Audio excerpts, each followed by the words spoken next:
Bismillahirrahmanirrahim. Alhamdulillahirabbil alamin wassalatu wassalamu ala asyrafil anbiya'i wal mursalin wa ala alihi wa sahbihi ajma'in.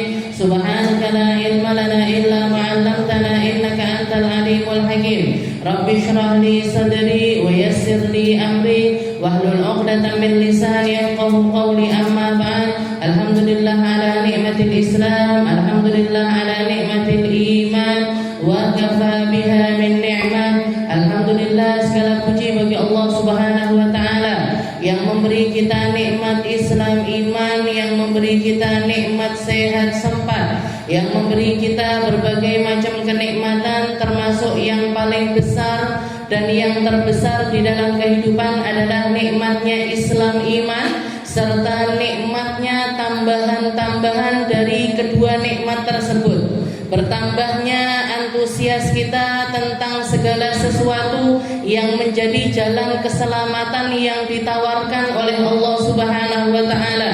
Siapa yang ingin mengambilnya, monggo, yang enggak pengen terserah. Yang mau mendengarkan silahkan, yang enggak mau juga enggak apa-apa.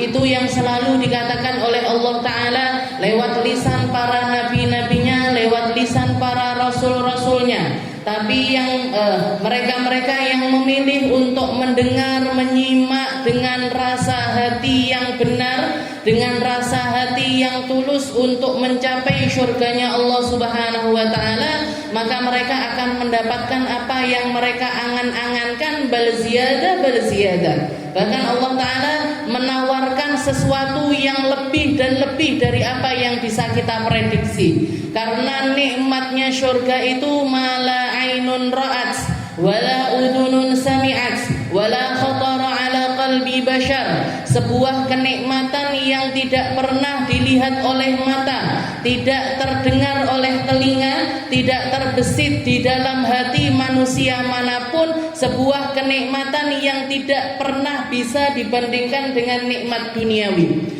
Adapun adanya kemiripan-kemiripan di dalam kenikmatan tersebut, Allah Ta'ala menawarkan istana yang indah, menawarkan makanan yang nikmat, menawarkan pasangan-pasangan yang sudah tidak ada rasa cemburu lagi, tidak ada kesedihan lagi, tidak ada perasaan-perasaan tidak enak lagi di dalam hubungan tersebut. Itu yang ditawarkan sama Allah Ta'ala hanya untuk menyamakan rasanya manusia dengan rasanya para ahli syurga. Biar kita itu punya bayangannya syurga, biar kita itu bisa sedikit memahami kenikmatan yang ditawarkan oleh Allah Subhanahu wa ta'ala. Jadi itu semuanya hanyalah pendekatan-pendekatan yang Allah Ta'ala berikan agar manusia ini memahami. Karena akalnya manusia terbatas, kemampuannya manusia terbatas, kefahamannya manusia terbatas, maka Allah Ta'ala memberikan Al-Quran bilisanihim, yang dengan lisannya para nabi, dengan lisannya para rasul yang juga statusnya masih menjadi manusia.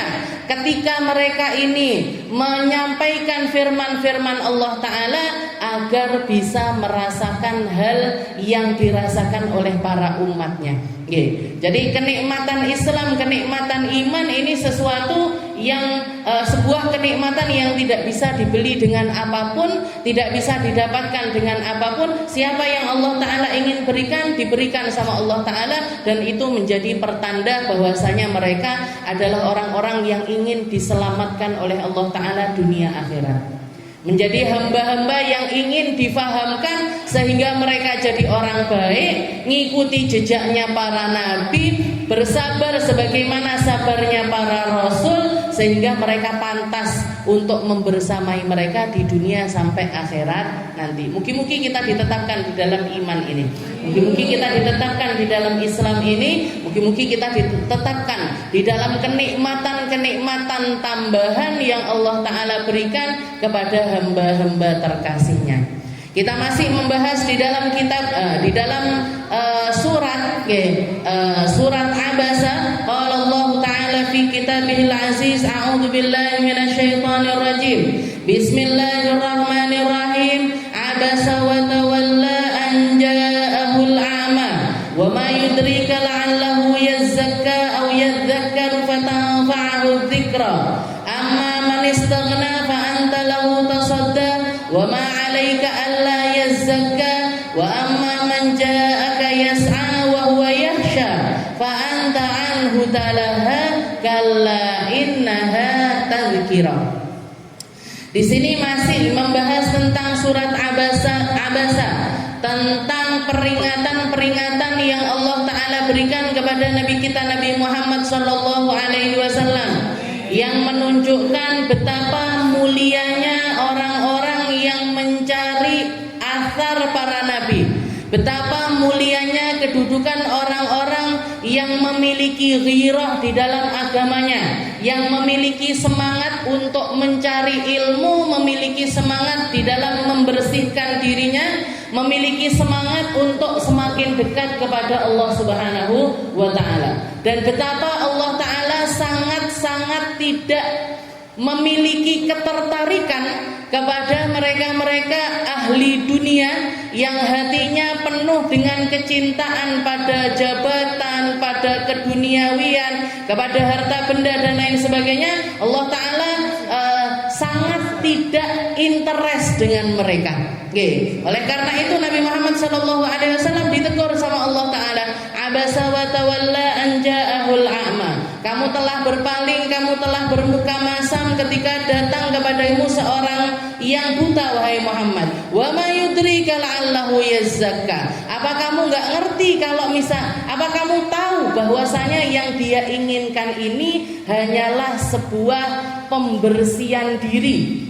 Sebagaimana kamu selalu membersihkan dirimu, dia juga pengen menjadi orang yang sama. Sebagaimana kamu pengen nambah ilmu terus, dia pun adalah orang yang selalu menginginkan ilmu. Sebagaimana kamu pengen nambah di dalam kenikmatan iman Islam, wahai Muhammad, orang ini pun, sang buta ini pun juga memiliki rasa yang sama.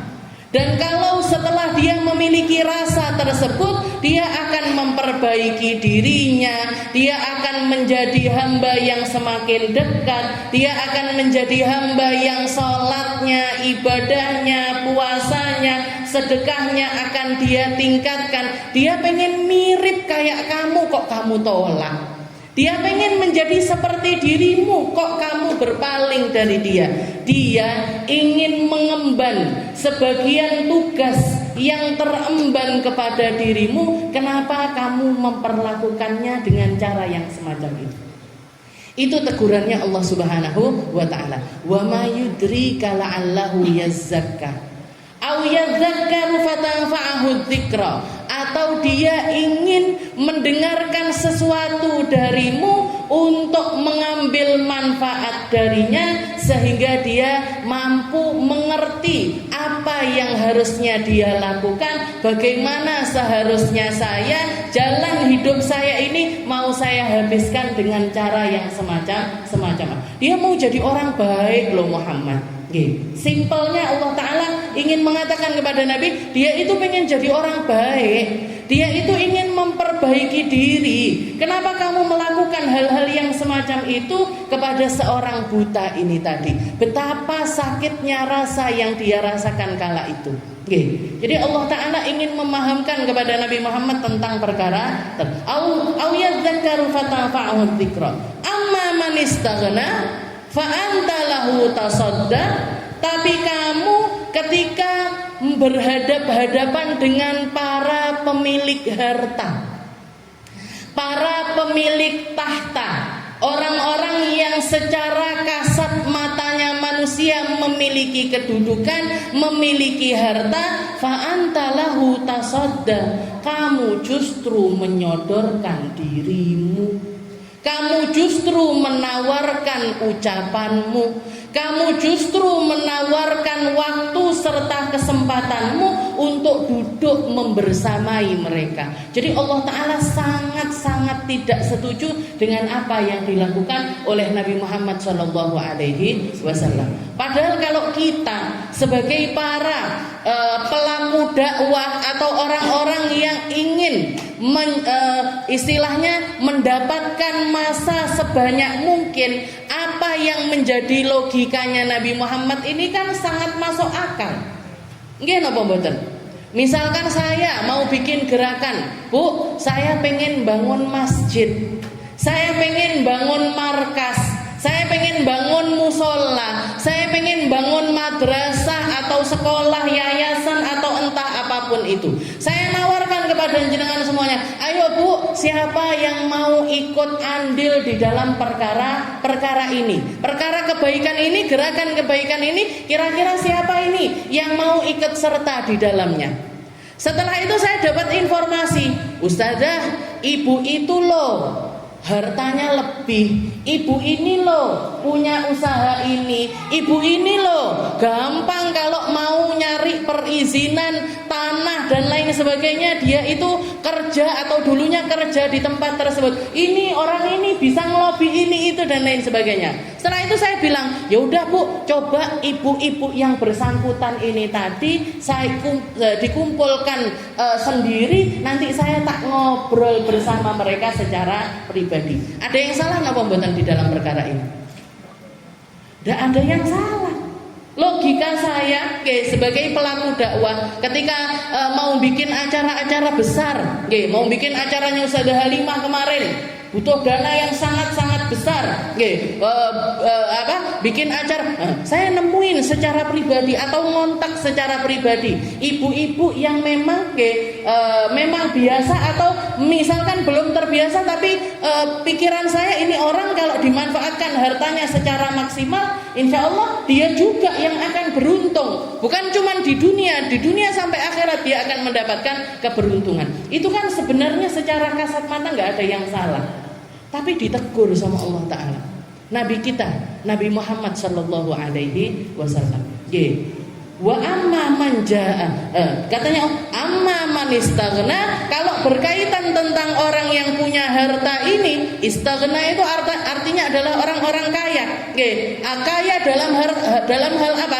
Tafsirannya para ulama, bil mal, para pemilik harta itu wahai Muhammad. Ketika kamu bertemu sama orang-orang yang semacam itu, fa antalahu tasadda, kamu justru menawarkan dirimu, tata'arrad alaihim, kamu menawarkan dirimu untuk menemui orang-orang tersebut.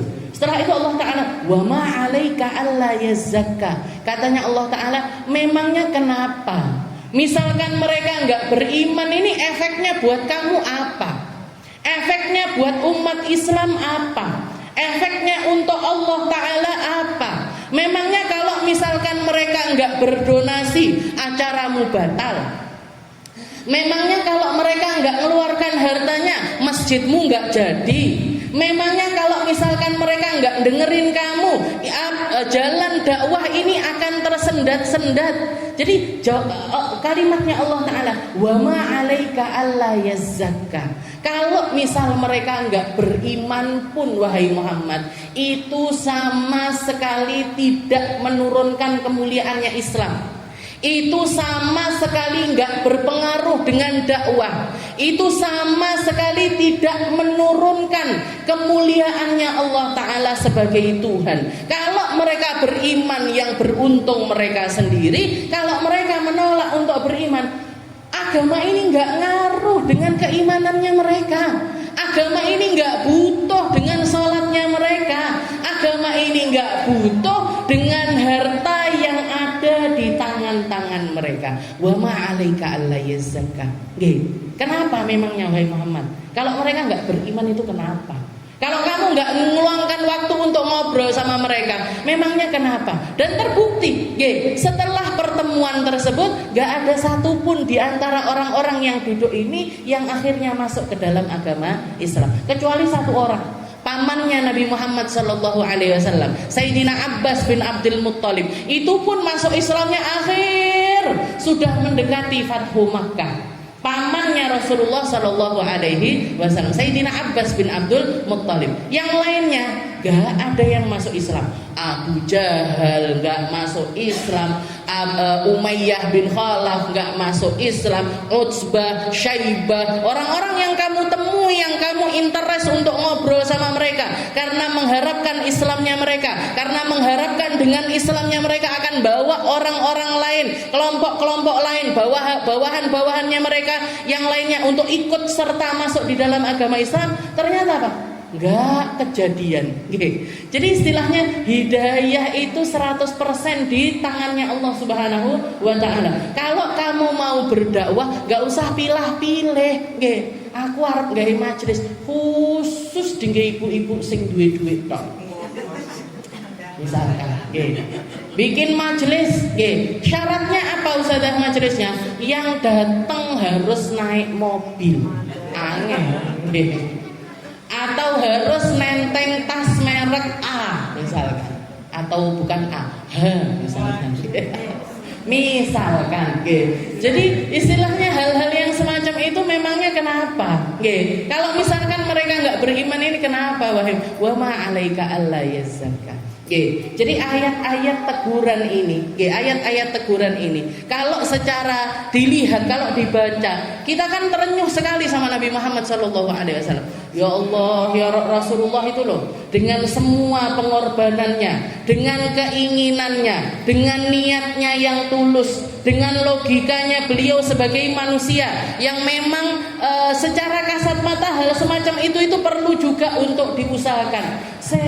Diseneni karo Gusti Allah.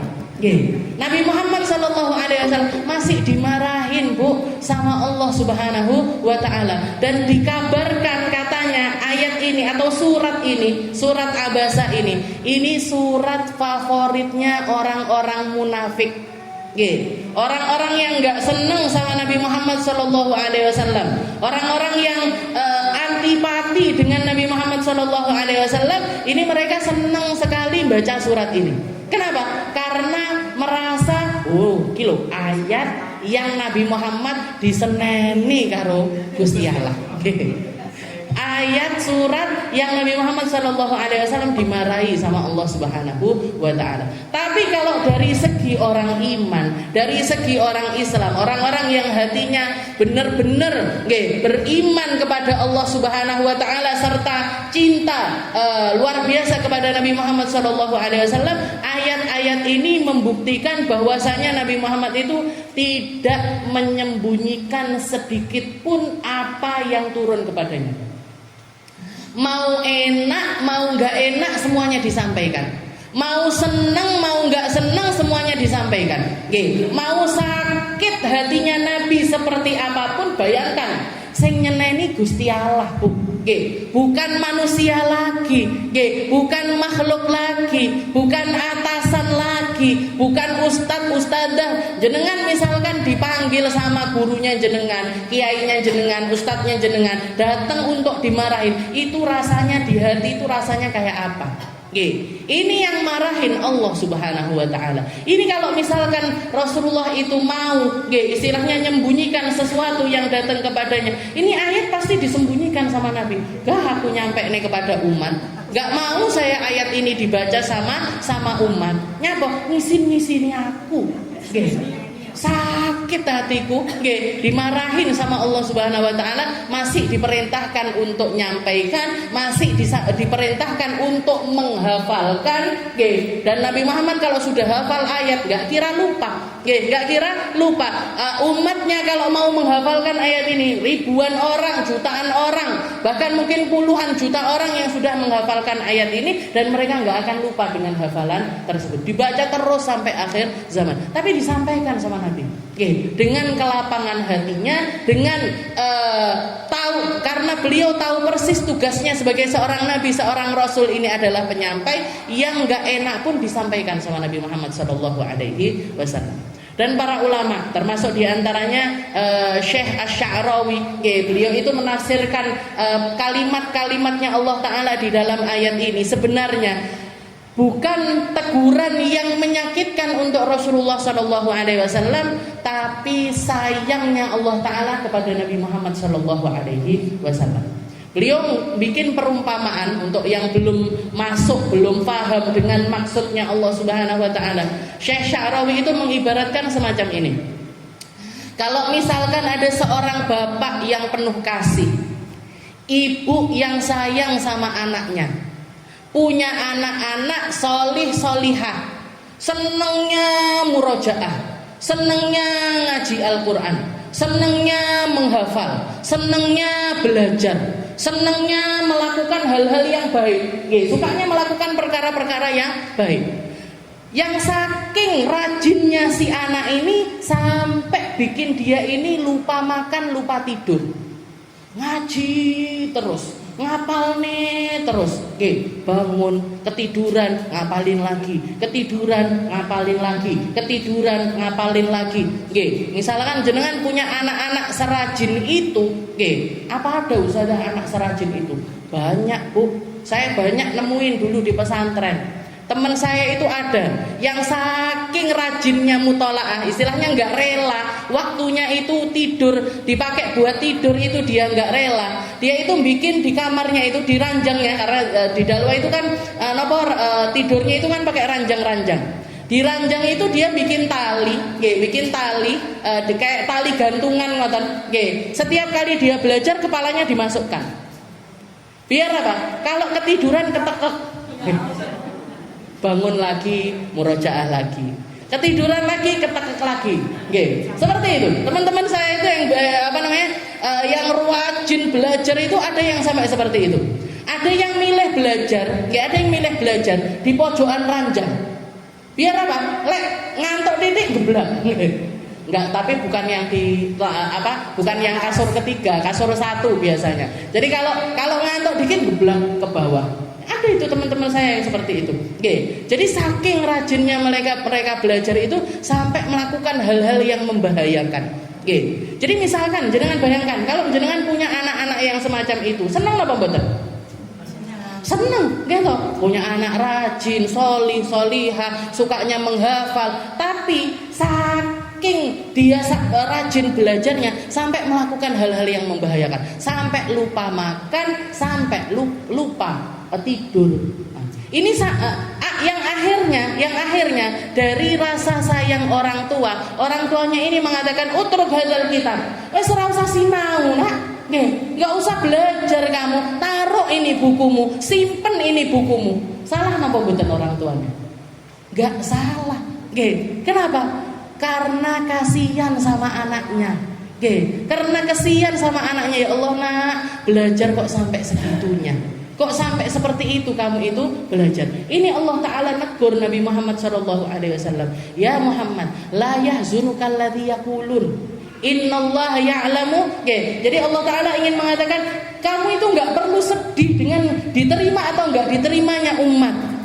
Kamu itu gak perlu sedih ada orang masuk Islam atau gak ada orang yang masuk Islam. Ada orang dapat hidayah atau gak ada orang dapat hidayah. Itu sesuatu yang gak perlu kamu sedihkan wahai Muhammad. Jangan sampai kamu melukai dirimu sendiri. Jangan sampai kamu itu. Jadi saking genggam istilahnya besarnya himmahnya Nabi di dalam menyampaikan risalah, di dalam menyampaikan dakwah, itu sampai bikin beliau itu terluka berkali-kali, sampai bikin beliau itu menjadi hamba yang semacam itu. Lupa tidur, lupa makan, lupa sama keluarganya, gak ngindahkan keluarganya, dakwah terus. Perang terus. Ini apa? Setiap ada kesempatan dakwah dipakai sama Nabi Muhammad SAW. Jadi Allah Ta'ala ingin menenangkan Nabi Muhammad SAW. Ini juga kejadian. Sayyidina Al-Habib Abdullah bin Alawi Al-Haddad. Habib Abdullah bin Alawi Al-Haddad yang ngarang Ratibul Haddad, yang ngarang kitab Risalatul Mu'awanah, Dakwah Tammah dan lain sebagainya. Salah satu ulama, kalau jenengan subuh di pondok-pondok pesantren itu biasanya baca Wirdul Latif, itu juga karangannya beliau. Kalau jenengan pernah dengar namanya Hizib Bahar, itu juga adalah karangannya Habib Abdul, seorang ulama yang tersohor. Beliau itu dari kecil sudah kelihatan himmahnya di dalam ilmu. Belum balik Bu, umur 5 tahun ke bawah, itu rutinannya beliau atau salah satu hal yang menjadi rutinitasnya beliau selalu sholat, dari mulai qiyamul lail, belum 5 tahun loh niki. Itu beliau sholat malam lanjut sampai subuh. Habis selesai subuh, nanti beliau akan ngelilingi masjid-masjid yang ada di daerah Hadramut, daerah Tarim, yang dikatakan kalau di jumlah masjid di sana itu ada lebih dari 360 masjid. itu dimasuki beliau satu persatu untuk sholat duha di dalamnya. Sholat 2 rakaat di masjid ini, pindah ke masjid yang lain. Sholat lagi 2 rakaat, pindah lagi ke masjid lain. Jadi sampai dikatakan kalau di jumlah, kalau di total, sholat duhanya beliau, mulai dari beliau masih sebelum balik, itu totalnya ada 200 rakaat. 200 rakaat sholat duha. Jenengan tanya sama diri masing-masing, duhaane pirang rakaat? Nuling glundung pinten? Nuling glundung siji apa loro? Kalau siji berarti 20 rakaat, kalau glundung loro berarti 2 rakaat. Pokoke duhaan dari pengaji. Wis pokoke entuk duha nggih. Atau duhaane kodokan ae engko bar duhur. Repot saya Ustazah, mosok sempet duhaan. Urung lipenan, urung noto iki, gak sempet duhaan Ustazah. Ini Imam Haddad, Habib Abdullah bin Alawi Al-Haddad, bisa mencapai kedudukan tinggi di sisi Allah Subhanahu wa taala. Himmahnya dari kecil semacam itu. Salat duhanya itu mulai dari sebelum balik itu sudah 200 rakaat. Dan itu beliau istiqomahi sampai kapan? Sampai akhir hayatnya beliau. Sampai akhir hayatnya beliau. Dan dikatakan salah satu orang yang komentari ibadahnya Imam Haddad ini halatinya. Halati itu bibinya. Jadi saudara ibunya beliau. Ngelihat anak kecil keroyo-royo bawa kitab, ngaji, sholat dari satu masjid ke masjid yang lainnya. Belum nanti kadang-kadang kalau beliau melihat kamar mandinya itu kosong, diisi airnya, nimbo air, ngisi air-air di masjid-masjid tersebut. Halatinya itu bilang, wes Abdullah, ndak usah budal neng dindi bar subuhan. Pulang aja kamu itu loh, istilahnya kamu itu terlalu, istilahnya karena kesiannya seorang bibi ngelihat anak kecil sekecil itu tapi berusaha beribadah beribadah dengan ibadah sunnah, bukan ibadah wajib, bukan ibadah yang diharuskan kepada beliau. Ibadah sunnah sampai semacam itu. Jadi istilahnya beliau sampai bilang, tidak usah sholat-sholatan wahai Abdullah, gak usah berangkat ke masjid wahai Abdullah, kamu itu masih kecil. Kalimat itu datang dari apa? Datang dari kasihannya seorang bibi ngelihat seorang anak kecil melakukan hal yang semacam itu. Jadilah orang semacam Habib Abdullah bin Alawi Al-Haddad. Umur 7 tahun sudah hafal Al-Quran. Umur 9 tahun sudah mulai berdakwah. Umur 15 tahun sudah khutbah Jum'ah, sudah jadi mufti di daerah tersebut. Itu Habib Abdullah. Matanya buta, Bu. Mulai dari umur 2 tahun nggak bisa ngelihat. Tapi beliau mencapai derajat yang sangat-sangat tinggi di sisi Allah Subhanahu wa taala. Kemarin saya sempat ziarah di masjid, salah satu masjid tertua di Hadramaut, namanya Masjid Al-Ba'alawi. Al-Ba'alawi, masjidnya Ba'alawi, keturunannya Ba'alawi. Ketika kita masuk, datang penjaganya masjid, tahu-tahu nerangin buat kita. Ini pojokan ini biasanya imam ini sholat di sini, pojokan ini biasanya imam ini sholat di sini, pojokan ini imam sholat di sini. Semuanya disebutkan sama beliau.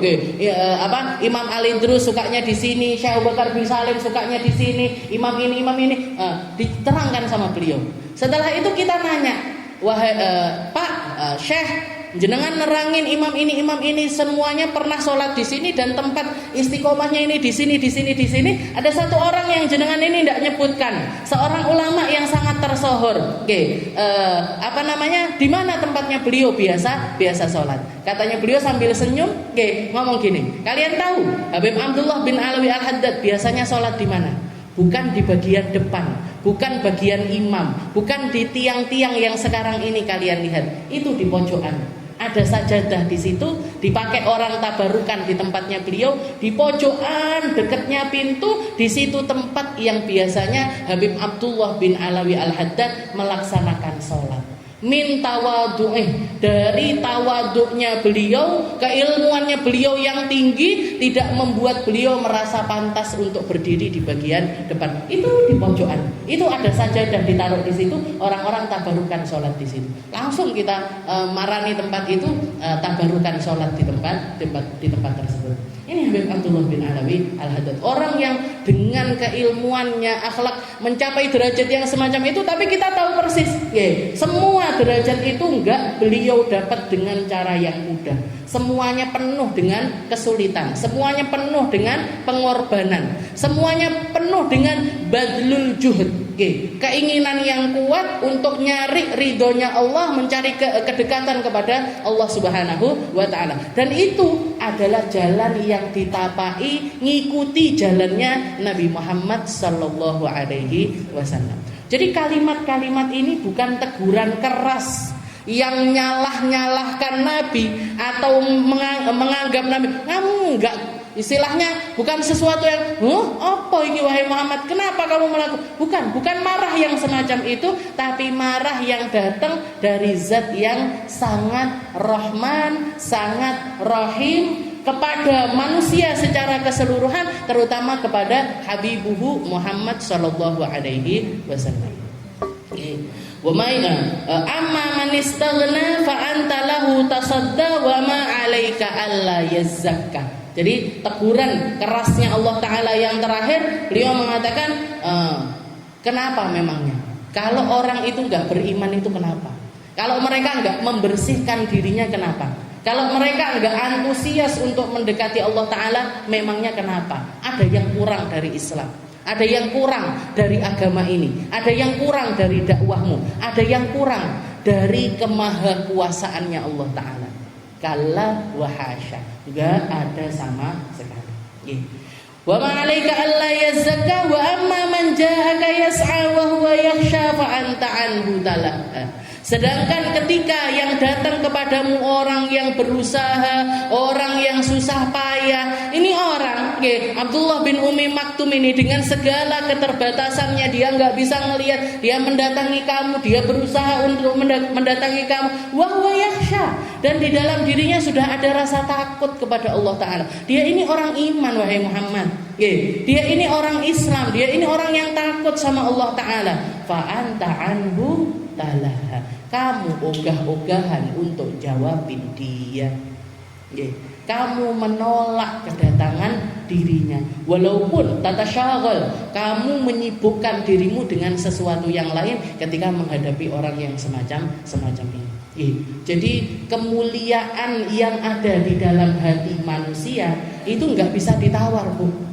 Makanya Nabi Muhammad ketika mensifatkan Allah Ta'ala, innallaha la yanzuru ila suwarikum wala ila ajsamikum walakin yanzuru ila qulubikum wa a'malikum. Allah Ta'ala sama sekali nggak pernah memandang yang nampak dari kalian, pakaian yang kalian kenakan, seperti apa bentuk rupa ataupun juga badanmu, bukan apa yang sekarang ini kamu anggap menjadi milikmu, rumahmu seperti apa, jabatanmu seperti Allah. Innallaha la yandur, Allah Ta'ala tidak melihat kepada itu semua, walakin yanzuru ila qulubikum wa a'malikum. Yang dilihat sama Allah Ta'ala hatinya manusia, yang dilihat sama Allah Ta'ala amalnya manusia.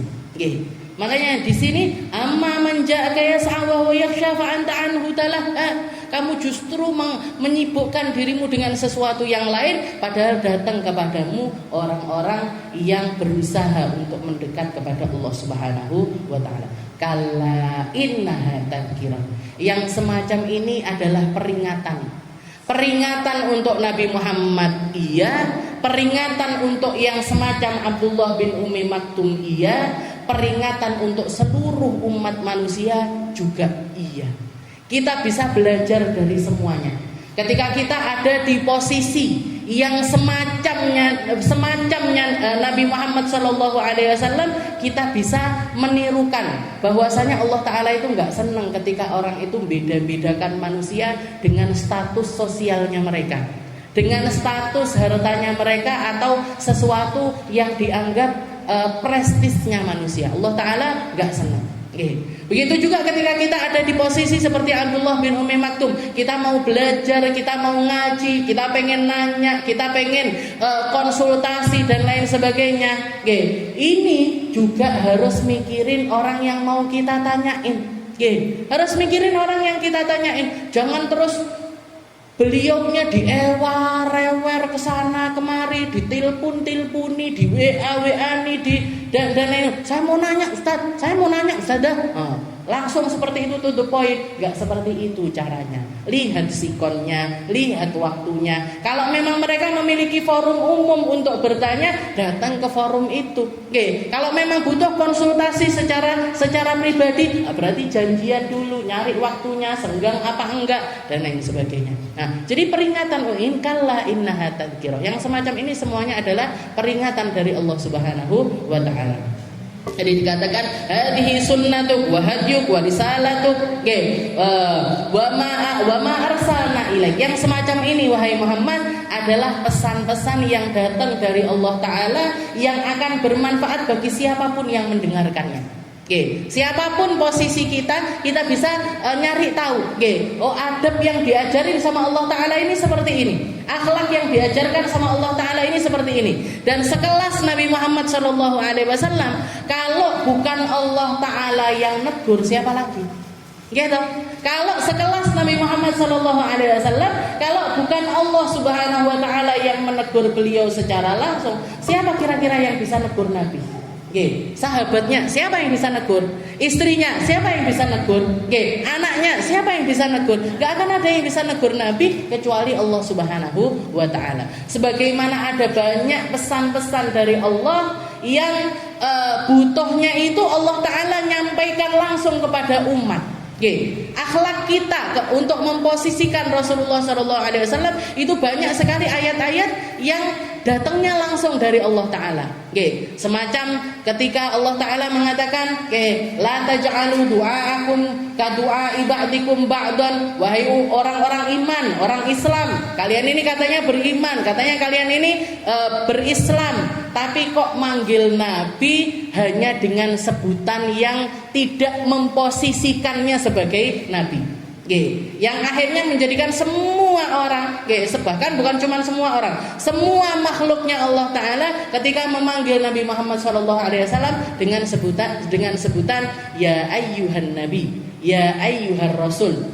Sebelum itu biasa orang-orang ya Muhammad, termasuk malaikat Jibril. Salah satu wasiatnya Jibril kepada Nabi Muhammad SAW, ya Muhammad, ish ma syi'ta fa innaka mayyit. Katanya malaikat Jibril sebelum turun ayat tersebut, malaikat Jibril pun ditegur sama Allah Taala. Ya Muhammad, sebelumnya malaikat Jibril mengatakan, ya Muhammad, ish ma syi'ta fa innaka mayyit. Hiduplah sesukamu, tapi yang pasti kamu adalah calon jenazah. Ish ma syi'ta fa innaka mayyit. Ya Muhammad, ahbib ma syi'ta fa innaka mufariquh. Wahai Muhammad, silahkan cintai siapapun sesukamu, tapi ketahuilah kamu pasti akan berpisah dengan mereka. Ahbib ma syi'ta. Silahkan, kita pun dipersilahkan sama malaikat Jibril. Kita mau hidup sekehendak kita, terserah. Jenengan habis ini mau kemana, terserah jenengan. Habis ini mau amal apa, terserah jenengan.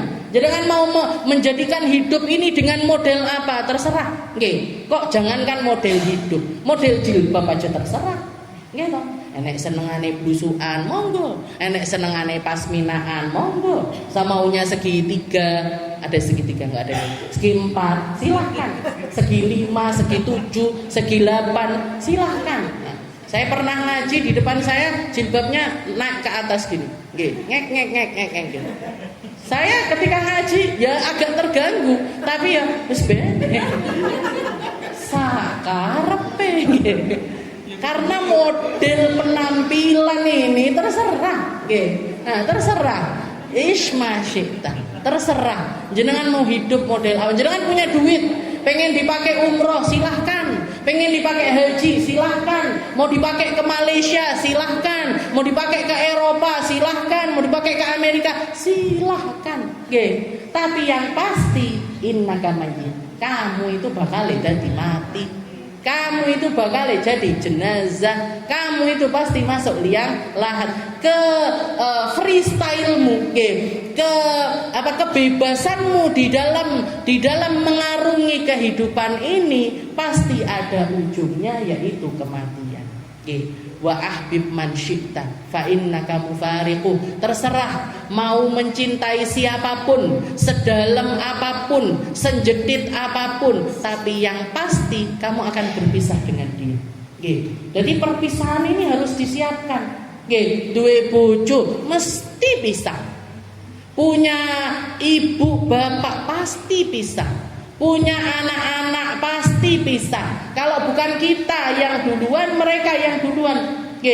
Dan itu semuanya nggak ada kaitannya dengan apapun, nggak ada kaitannya dengan umur, nggak ada kaitannya dengan kesehatan, nggak ada kaitannya nggak ada kaitannya dengan apapun. Siapapun kalau sudah mencintai seseorang pasti bakalan berpisah. Dan terakhir wasiatnya malaikat Jibril kepada Nabi, ya Muhammad, i'mal ma syi'ta fa innaka majziyun anha. Silahkan beramal sekehendakmu, kamu akan dibalas sesuai dengan apa yang kamu amalkan.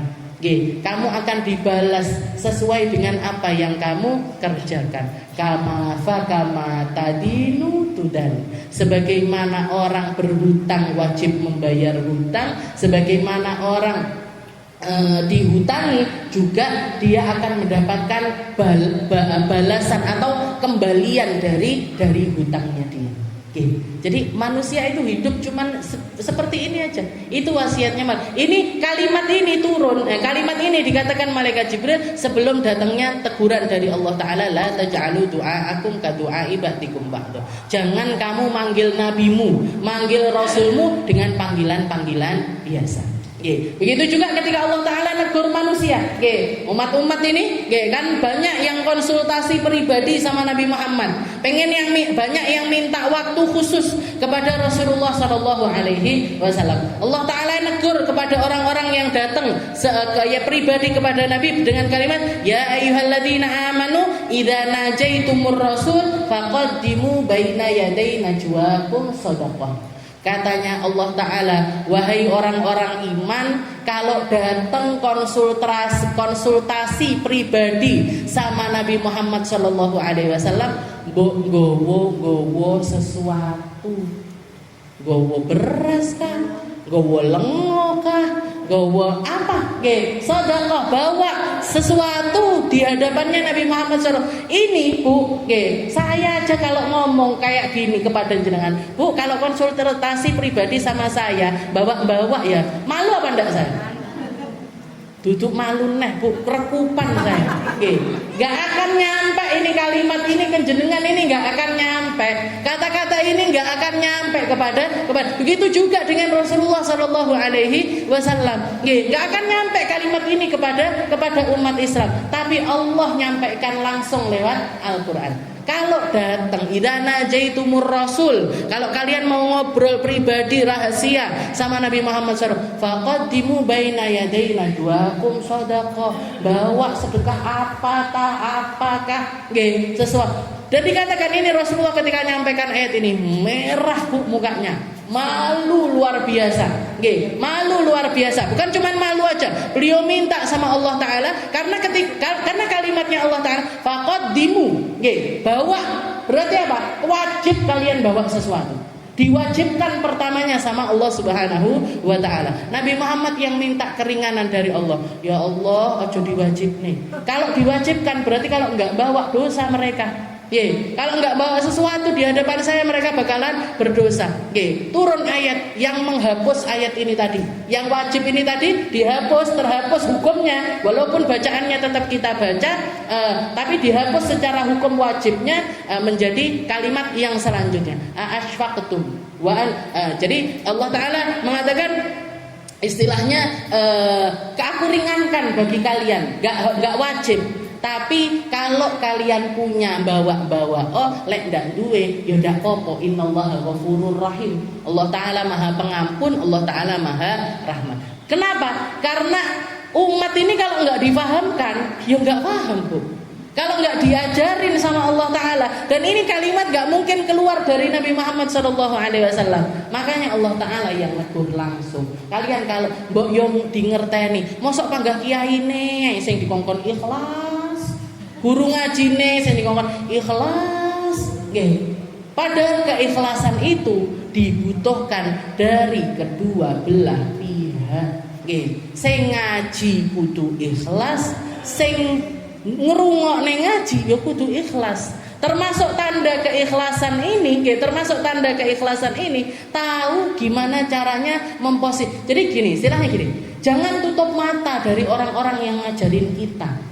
Jangan tutup mata dari orang-orang yang kita belajar dari mereka.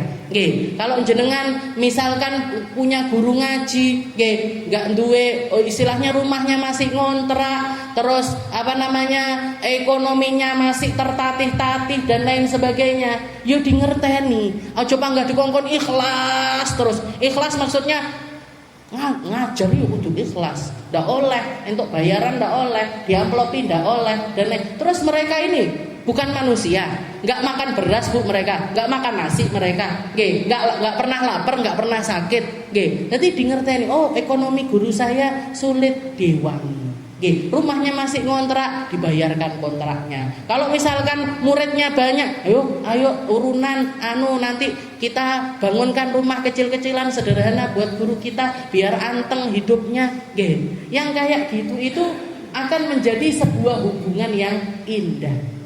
Akan menjadi sebuah hubungan yang indah.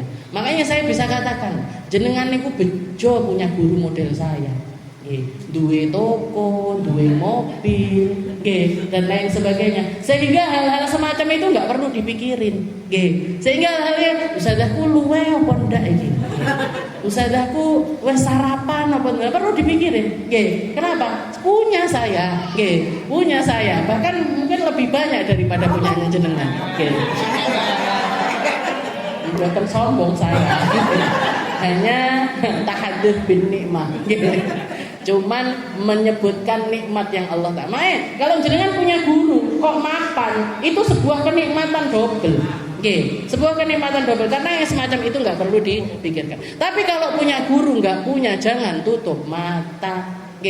Kalau punya guru ekonominya sulit, jangan merem, ngaji tok tapi nggak mikirkan anaknya sekolahnya gimana, keluarganya makan apa dan lain sebagainya. Ini, jadi yang semacam ini disampaikan sama Allah Ta'ala, sesuatu yang Nabi Muhammad itu nggak bisa keluar sendiri. Allah Ta'ala yang mengeluarkannya. Biar apa? Biar sama-sama terdidik. Biar sama-sama terdidik. Umat ini biar sama-sama terdidik. Kalla innaha tadhkirah faman syaa'a dzakara fi suhufin mukarramah ila akhirih. Jadi dikatakan ini semuanya adalah peringatan dari Allah Subhanahu wa taala bagi orang-orang yang mau mengingat. Bagi orang-orang yang mau mengingat. Bahkan tadzkirah itu kalau bahasa Arab juga bisa diartikan dengan tiket. Ini yang semacam ini, ilmu yang semacam ini, pemahaman yang semacam ini adalah tiket kamu untuk menjadi orang-orang baik. Adalah tiket kamu untuk membenahi diri. Adalah tiket kamu untuk menjadi orang yang mulia dunia akhirat. Jadi tadzkirah itu pengingat. Tapi kadang-kadang kalau jenengan di Arab mau beli tiket itu bahasanya juga tadzkirah. Tadzkirah itu tiket. Bisa dikatakan tiket. Jadi menjadi sesuatu yang akan memperbaiki keadaanmu dunia sampai akhirat. Kalla inna tadzkirah faman syaa'a dzakara. Tapi tetap Allah Taala pakai kalimat faman syaa'a dzakara. Siapa yang mau mengingat silahkan. Berarti apa? Yang enggak mau mengingat, ya enggak apa-apa, enggak ngaruh. Allah Ta'ala enggak ngaruh. Istilahnya yang butuh sama pengingatan-pengingatan semacam ini adalah kita. Yang butuh untuk mendekatkan diri kepada Allah Ta'ala adalah kita. Yang butuh untuk mengerti, memahami isi dari Al-Quran ini adalah kita. Yang dimana katanya Nabi, man tamassaka bihi, barang siapa yang berpegangan dengan hukum-hukumnya Al-Quran, lan tadillu ba'diya abada. Kalian enggak akan pernah tersesat. Tapi kalau sudah hukumnya Al-Qur'an disepelekan, dianggap kuno, dianggap sudah bukan zamannya dan lain sebagainya, jangan salahkan. Kalau kalian akan menjadi orang yang tersesat dan semakin tersesat ke depannya. Bukan cuma di dunia tapi sampai di akhiratnya Allah Subhanahu wa taala. Nas'alullah salama, mugi-mugi kita semuanya diselamatkan sama Allah taala, difahamkan dengan kefahaman yang benar, dimengertikan dengan ngerti yang benar, seperti yang difahamkan sama Allah taala kepada nabinya, kepada para rasulnya, kepada orang-orang yang memiliki misi dan juga visi sama dengan rasul, dengan para nabi, para ulama-ulama kita, orang-orang saleh terdahulu kita. Mugi-mugi kita semuanya selalu ada di dalam barisan mereka. Ala hadhihi niyyah wa ala kulli niyatin salihah wa ila hadratin Nabi Muhammad sallallahu alaihi wasallam bisirril Fatihah.